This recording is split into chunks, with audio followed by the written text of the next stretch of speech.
Aujourd'hui, lundi 21 mars, 18e jour du mois de Hadar Bet. Nous nous approchons de Pessah. Ce Dvar Torah, l'Eilu Nishmat, Nadjar Sultana, dont le 20 Hadar, ce sera l'année, Abraham Waknin, le 22 Hadar, et Meir ben Moshe Belalou, le 27 Hadar. Ou l'Eilu Nishmat, Fortuna Batsimi, ou l'Eilu Nishmat, Kol Haniftarim Vehaniftarot. Et je n'oublie pas non plus, Shibadlou Lechaim Refoua Shlema, à tous ceux qui en ont besoin. Et je crois que la santé, comme nous disait quelqu'un de bien connu, c'est le capital avec ses intérêts inclus. Mes chers amis, je sais que vous avez tous suivi, ou du moins la plupart d'entre vous, les funérailles dimanche, hier, du Gadol Hador, du grand de la génération, de notre génération, le Chaim Kamenetsky, Zecher Tzadik Vekadosh Libracha. Moi, à titre personnel, je n'ai pas connu, mais j'ai entendu évidemment énormément parler de lui, surtout pendant les spédim, pendant les oraisons funèbres, tous ceux qui ont pris la parole, que ce soit ses enfants ou les grands rabbinim, mais jusqu'à présent, partout les rabbinim ne parlent que de lui. Je voudrais tout d'abord vous dire, même pour un homme d'État, même pour un président d'un grand pays, on ne voit jamais autant de monde. Par contre, pour un Gadol Hador comme lui, comme le Rabbi Ovadia Yosef, Zecher Tzadik Vekadosh Libracha, comme le Rabbi Eliashiv, comme d'autres et d'autres, il y a toujours énormément de personnes qui viennent vraiment l'accompagner jusqu'à sa dernière demeure. Le monde orthodoxe, le monde religieux, le peuple juif en particulier, sait, comprend les valeurs profondes de la Torah, connaissent combien ce Gadol, combien ce géant nous laisse un vide, et laisse un vide dans le monde religieux. Et d'ailleurs, tout le monde se dit, nous sommes tous orphelins. On ne sait pas qui va nous guider désormais. Le Rav Chaim Kanievski, il a consacré toute sa vie, je dis bien toute sa vie, il l'a consacré uniquement et surtout à l'étude de la Torah. Son père, le Seipeler, qui était aussi le Gadol Hador, le grand de la génération, lorsque Chaim Kamenetsky avait que 3 ans, il n'avait que 3 ans, son père, le Seipeler, l'avait emmené chez le Chazon Ish, qui était aussi, à son époque, Gadol Hador. Et Chaim Kamenetsky, il dit au Chazon Ish, je connais déjà, à 3 ans, je connais déjà tout le chasse et tout le Talmud, par cœur. Chazon Ish, c'est pas possible. Dans les écoles, à 3 ans, on n'apprend pas du tout la Gemara. La Gemara, on l'apprend à partir d'un certain âge, pas à 3 ans. Et le petit lui dit, moi je connais tout le chasse par cœur. Ah bon? Tu peux me dire qu'il se met à chanter le titre de chaque Masechet. Berachot, Shabbat, Yevamot. Il chante ainsi toutes les Gemarot qui existent, comme on chante le Seder du soir de Pessah, il chantait de cette façon toutes les Gemarot le Chazonish dit au Stai Peller, qui est le père du Rabbi Chaim Kanievski, sache que ton fils sera aussi Gadolador et connaîtra très très vite tout le chasse, toutes les Gemarotes, tout le Talmud, il le connaîtra par cœur. Et sachez qu'à l'âge de 18 ans, le Chaim Kanievski connaissait déjà tout le Talmud par cœur. Je dis bien tout le Talmud par cœur. Chaque année, la veille de Pessah, il faisait un siyum. Siyum, on le fait lorsque on finit un traité, une Gemara. Lui faisait pas un siyum parce qu'il finissait un traité. Lui faisait un siyum parce qu'il finissait d'apprendre au nonon toute la Torah. Écoutez bien, toute la Torah. Que ce soit le Talmud, le Shulchan Aruch, le Rambam, le Rif, le Zohar aussi. Il était très, très, très versé aussi dans le Zohar. Il faisait un siyum de tout en un an. Et en un an, il apprenait tout. Il n'apprenait pas en lisant, mais en comprenant et en profondeur. Donc imaginez-vous la force qu'avait Rabbi Chaim Kanievski. Et surtout, il a toujours refusé catégoriquement d'être le Rav de Bnei Brak, d'être un Rosh Yeshiva. Il a refusé de faire partie d'un Beddin quelconque. Il a toujours refusé toutes sortes de postes, importants ou moins importants. Jamais il a voulu de titre. Il disait chaque fois qu'on venait lui proposer quelque chose, il leur disait « Laissez-moi tranquille, laissez-moi étudier ». Lui, sa vie du matin au soir, jour et nuit, 365 jours, c'était versé dans l'étude de la Torah. La preuve, chaque fois que vous verrez une photo de sa part, vous le verrez devant une Gemara. Et il prenait le temps quand même, chaque jour, de recevoir et de conseiller et de bénir la communauté. Chaque jour, il recevait des gens du monde entier qui venaient donc lui poser une question ou bien prendre simplement une bracha de sa part. Mais ce qui est extraordinaire, c'est que même les enfants venaient le voir. Même les enfants lui écrivaient des lettres et il prenait le soin de répondre aux questions de chaque enfant, même si ça paraissait bête et insignifiante, mais il prenait le soin de répondre à chacun parce qu'il avait un grand respect de chacun d'entre nous. Il aimait toute la communauté et voilà pourquoi il y avait énormément de personnes à ses funérailles, parce que c'était quelqu'un qui aimait et qui respectait tout le monde sans exception. Il ne faisait aucune différence et il faisait du kavod à tous. Que sa mémoire soit bénie et que lui, de là-haut aujourd'hui, il implore à Kadosh Baruch Hu, avec tous les malachim, avec tous les gdolim qui sont venus donc l'accueillir, qu'il envoie sur terre le plus rapidement possible le Mashiach que nous attendons pour qu'il y ait la paix dans le monde. Mes chers amis, ce sujet du respect, ce problème du kavod, malheureusement, on a tendance à l'oublier.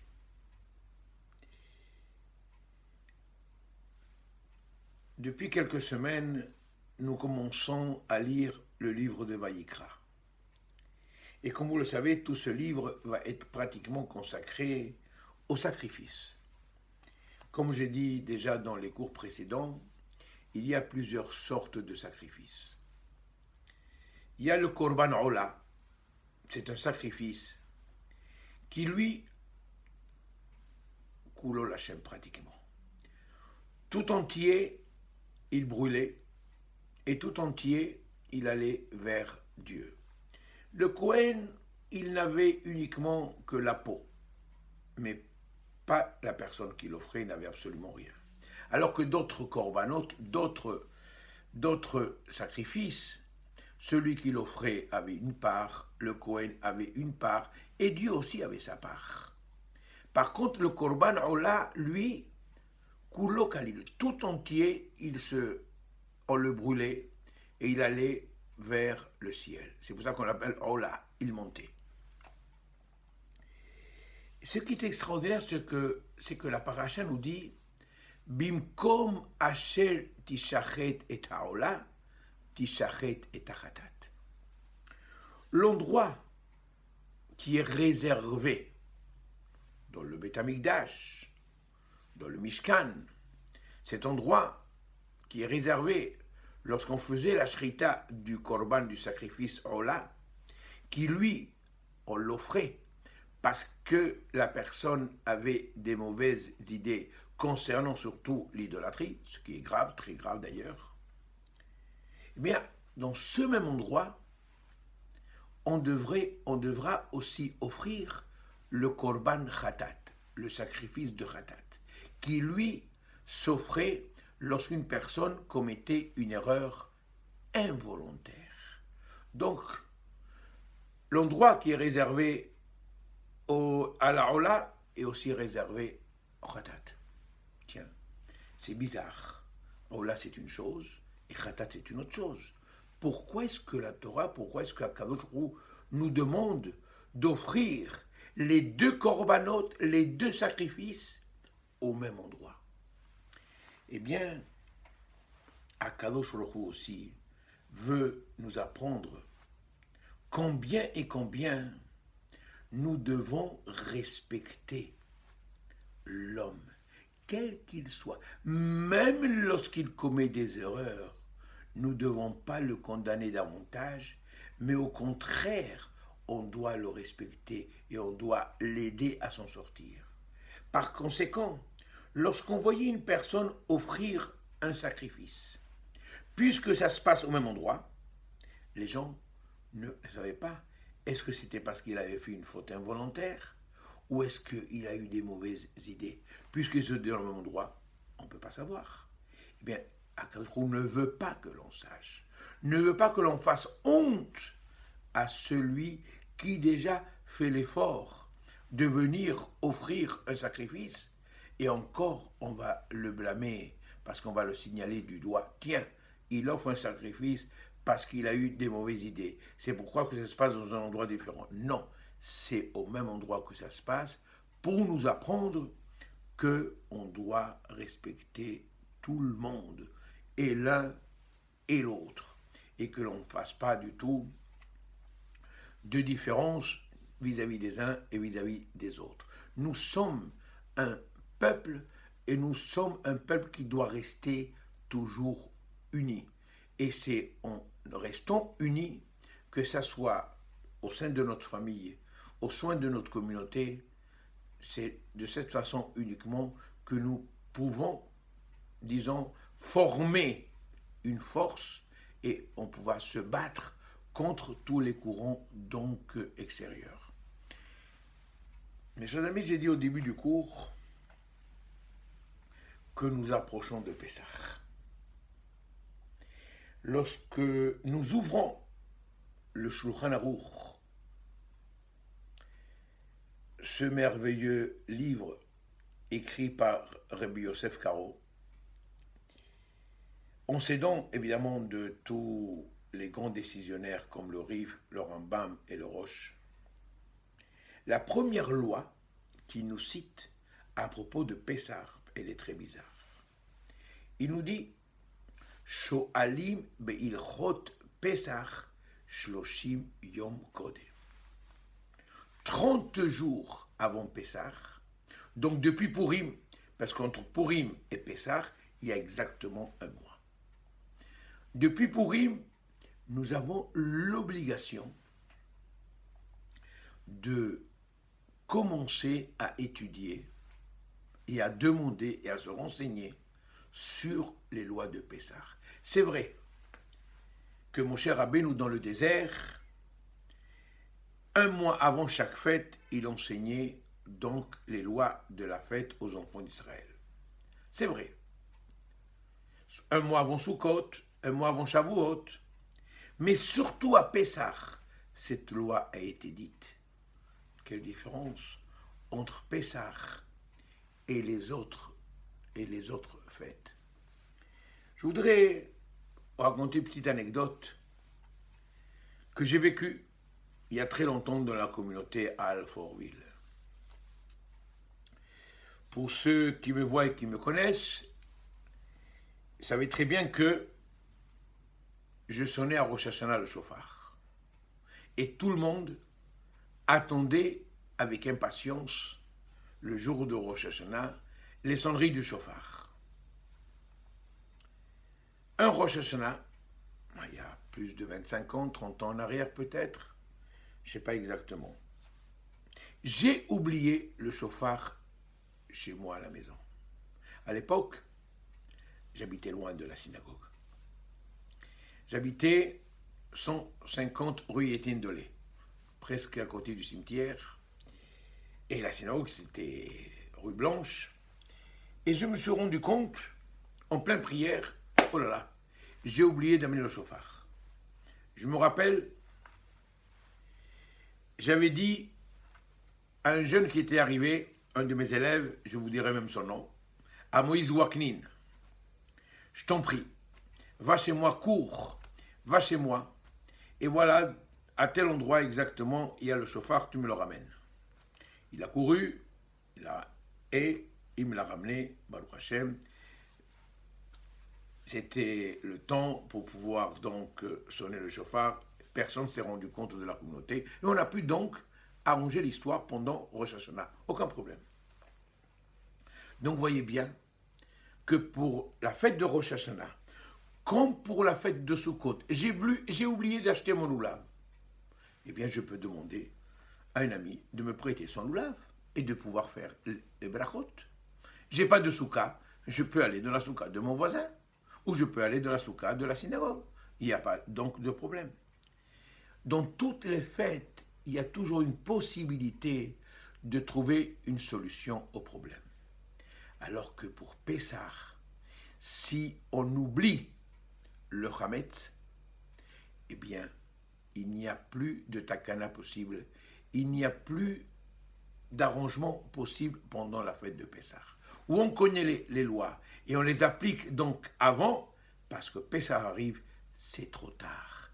Il n'y a aucun tikkun, il n'y a aucun moyen de pouvoir donc se rattraper pendant la fête. C'est pourquoi on nous demande que pour Pessah, exceptionnellement, vous devez apprendre, on doit apprendre les lois un mois avant Pessah. Parce que les lois de Pessah sont très nombreuses.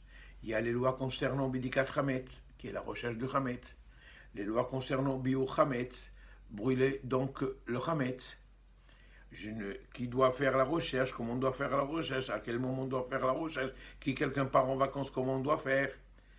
Il y a la fabrication des matzot, qu'est-ce que c'est du Hametz, la vente du Hametz, le soir du Seder, toutes les lois concernant le soir du Seder, la préparation de la cuisine, la cachérisation des ustensiles, la gala, le limoun. Les lois sont tellement nombreuses que, croyez-moi, même un mois avant, même en étudiant plusieurs heures par jour, ne suffiront pas pour connaître un tout petit peu. Comme j'ai dit aujourd'hui dans mes cours, parce que je donne cours ici aussi, c'est dommage que l'on s'interdit pendant la fête des choses qui nous sont permises et qu'on se permet parfois aussi des choses qui sont totalement interdites. Et tout ça à cause de notre ignorance, tout simplement. Parce que si on venait à apprendre les lois à la perfection, eh bien, il n'y aura pas de problème. Je vais vous donner un exemple qui va vous paraître un peu bizarre. Celui-ci, il va vous étonner, mais c'est la loi. De la même façon qu'on a souvent tendance à dire à quelqu'un « assour », on doit dire aussi aux personnes que c'est permis, c'est permis, c'est permis. Aujourd'hui, nous sommes, allez, un mois presque avant la fête de Pessah. Je sais que pendant Pessah, Baruch Hashem, tout le monde a une nouvelle vaisselle, on n'utilise pas du tout les ustensiles de l'année, sauf si on les cachérise. En général, on n'a pas le temps de les cachériser, on ne peut pas les cachériser, c'est difficile de les cachériser. On essaie d'apprendre ceci pendant les prochains cours. Mais si maintenant, 2 semaines avant Pessah, j'ai cuisiné, je dis bien j'ai cuisiné, des pommes de terre avec de la viande, dans une marmite qui, elle est hametz. Mais elle est propre. Elle est très propre. Mais elle est hametz, parce que c'est une marmite que j'utilise tout au long de l'année. Est-ce que je pourrais manger ce plat pendant Pessah? Ah, vous allez me dire, on a utilisé une marmite qui est hametz. Eh bien oui, sans aucun problème, je pourrais consommer ce plat pendant Pessah, puisque je l'ai préparé avant Pessah. Donc, même si vous venez à me dire qu'il y avait du hametz dans la marmite, je vous ai dit que la marmite était très propre. Elle était très, très propre. Donc, même si vous me dites qu'il y a eu du hametz qui est ressorti de cette marmite et qui est parti le manger, il y a la loi de Bitul Beshishim, il y a donc la loi de l'annulation, et cette loi, elle existe avant Pessah. Pendant Pessah, elle n'existe pas, ok. Mais avant Pessah, on peut appliquer donc cette loi. Donc, sans aucun problème, je peux préparer avant Pessah des aliments. On prépare en général tout dans des kélim, dans des ustensiles qui sont totalement cachers les Pessah. Mais si on s'est trompé, il ne faut pas faire toute une histoire. C'est permis, sans aucun problème, pour l'utiliser pendant Pessah. En plus, je voudrais conclure. Il y a des produits, donc je ne vois pas donc la différence de ces produits lorsque il y a Pessah ou la semelle. Je donne un exemple très simple. Une bouteille d'eau, que ça soit une bouteille concernant la semaine, le chol, ou une semaine, ou Pessah, pardon, quelle différence? Alors, il n'y a pas de tampon caché les Pessah, mais il n'y a pas de problème. Il n'y a pas de hametz. Il n'y a pas de... Une bouteille de coca, un pot de café, du sucre, de l'huile. On a l'habitude, c'est vrai, pendant Pessah, d'acheter des produits avec un tampon caché. Très bien, tant mieux.